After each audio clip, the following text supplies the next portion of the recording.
কারখানাতে আপনারা অভিযান চালিয়ে কি পেয়েছেন এবং কি ব্যবস্থা নেবেন আপনারা?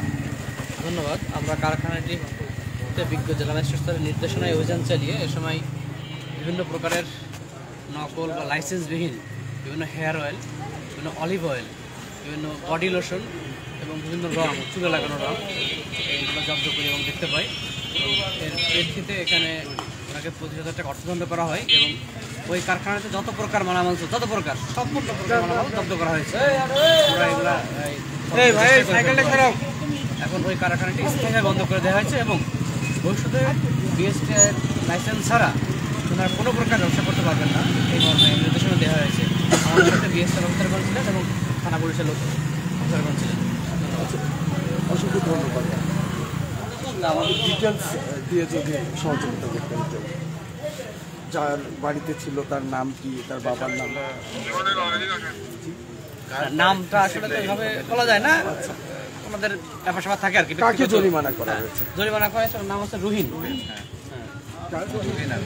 আলী। পিতার নাম মানে এই ফ্যাক্টরি যে যার মালিকানায় ফ্যাক্টরিটা চলতেছিল, ফ্যাক্টরি মানে ট্রেড লাইসেন্সধারী মোহাম্মদ রুহিন আলী, পিতা মোহাম্মদ জিয়াউর রহমান। আনুমানিক 2,51,500 টাকার মালামাল জব্দ করা হয়েছে, মানে ওই কারখানা যত মালামাল ছিল আর কি। কোন কোন ব্র্যান্ডের নকল তৈরি করতে পারে? আর ওনার ব্র্যান্ড যত করে ছিল সবগুলোই ওই ব্র্যান্ডেই উনি করতেছিলেন প্রোডাক্টগুলো, কিন্তু প্রোডাক্টগুলো বিএসটি লাইসেন্সবিহীন। হেয়ার অয়েলের ওনাদের ব্র্যান্ডে ওনারা করতেছিল, শুধুমাত্র অলিভ অয়েলটা ইন্টারন্যাশনাল একটা ব্র্যান্ডের আদলে করা ছিল আর কি। এই পারপাসে সবগুলা প্রোডাক্ট আমরা ওখানে যতগুলো রকমের প্রোডাক্ট পেয়েছি সবগুলো প্রোডাক্টই বাজেয়াপ্ত করা হয়েছে এবং পাশের পৌরসভার গাড়িতে প্রোডাক্টগুলো ওঠানো হয়েছে। আগামীকালকে আমরা এই প্রোডাক্টগুলো সব রোলারের মাধ্যমে অসংখ্য ধন্যবাদ। যেমনটি শুনছিলেন দর্শক, যে কুষ্টিয়া শহরের